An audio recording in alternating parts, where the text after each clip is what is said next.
नमस्कार मित्रांनो, तर स्वागत आहे तुमचं आमच्या यूट्यूब चॅनलवरती। सध्या सोशल मीडियाच्या जगामध्ये मराठी मालिका माझ्या नवऱ्याची बायको ही खूप जास्त लोकप्रिय बनू लागली आहे व या मालिकेत राधिकेच्या पात्राला खूप लोकांनी पसंत केले आहे। तर आजच्या व्हिडिओमध्ये आपण राधिकाची भूमिका बजावणाऱ्या अभिनेत्री अनिता केलकर यांच्या संपूर्ण जीवनशैलीबद्दल माहिती जाणून घेणार आहोत। व्हिडिओ खूप जास्त इंटरेस्टिंग होणार आहे, म्हणून व्हिडिओला शेवटपर्यंत नक्की पहा व चॅनलवरती नवीन असाल तर तुम्ही आमच्या यूट्यूब चॅनलला सबस्क्राइब नक्की करा। यांचा जन्म 31 ऑक्टोबर 1980 ला नाशिक येथे झाला आहे व 2024 नुसार ह्या आता 43 वर्षाच्या झाल्या आहेत। अनिता केलकर यांच्या प्रोफेशनबद्दल सांगायचे झाले तर प्रोफेशनने ह्या एक अभिनेत्री आहेत। बोलायचे झाले यांच्या शिक्षणाबद्दल तर यांनी आपले शालेय शिक्षण MR श्रद्धा कन्या विद्या मंदिर नाशिक मधून पूर्ण केले आहे व नंतर यांनी ललित कला केंद्र पुणे युनिव्हर्सिटी मधून पदवी प्राप्त केली आहे।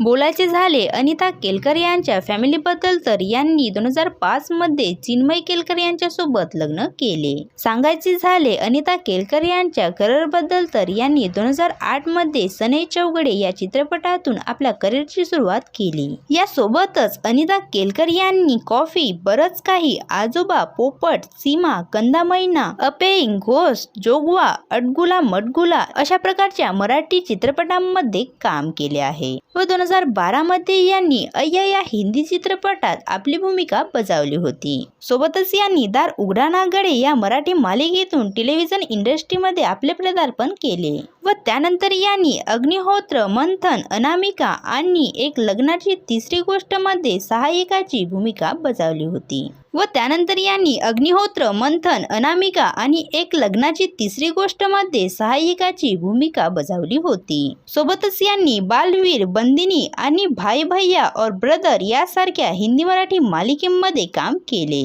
पण अनिता केलकर यांना खरी ओळख मराठी मालिका माझ्या नवऱ्याची बायको यामधूनच मिळाली। या मालिकेमध्ये यांनी तब्बल 6 वर्षे काम केले व आपल्या राधिकाच्या भूमिकेतून यांनी एक वेगळीच ओळख मिळवली। तर मित्रांनो, तुम्हाला अनिता केलकर यांचे अभिनय पाहायला कसे वाटतात हे आम्हाला कमेंट्स करून नक्की सांगा। जर तुम्ही अनिता केलकर यांचे फॅन्स असाल तर तुम्ही आमच्या व्हिडिओला लाईक करावं। असेच नवनवीन बायोग्राफी जाणून घेण्यासाठी आमच्या यूट्यूब चॅनलला सबस्क्राइब नक्की करा। धन्यवाद।